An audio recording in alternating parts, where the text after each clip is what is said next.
Knowing whether an investment trend is up or down can potentially help us to make money by sticking with an investment that is trending up and limit the potential for loss when an investment begins to trend down. In this video, we'll look at one of the methods we use to keep track of investment trends. Now, investment prices go up or down because there are buyers and sellers in the market. When there are more buyers than sellers, prices usually go up. And when there are more sellers than buyers, prices usually go down. This is the fundamental economic rule of supply and demand. One way of keeping track of changing prices is to average prices over time. As an example, let's say that we decided to average prices over a 10-day period of time. We would have prices for 10 days, 1, 2, 3, 4, 5, 6, 7, 8, 9, 10. Now each day that would go by, there would be a new price that was added. And an old price would fall off. And then the next day would get added. And again, the oldest day would fall out of the average. And a new day would be added, and the oldest day would fall out of the average.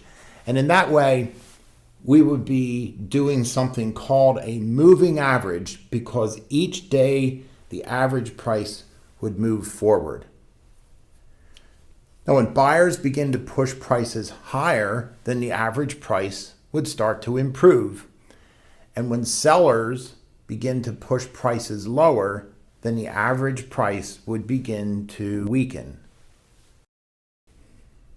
So now that we have an average, we could compare the 10-day average to a longer period of time, say 30 days. That comparison can help us to see whether a trend is moving up or down. In this example, if the 10-day average is greater than the 30-day average, then we could conclude the trend is up. And if the 10-day average is less than the 30-day average, we could conclude that the trend is down. To make an easily readable chart, we condense this comparison into a single line. Prices always fluctuate up and down. But as long as the shorter-term average stays above that longer-term average, then the line stays above zero, and we conclude the trend is up. If the shorter-term average drops below the longer-term average, then the line goes below zero, and a downward trend begins. One major goal of WDC advised portfolios is to work at growing wealth by holding investments that are in uptrends and limit the amount of time that we hold investments that are in downtrends. Click the Schedule Meeting button to request an appointment to talk with us about whether our business model and approach are a good fit for your investment portfolio and goals.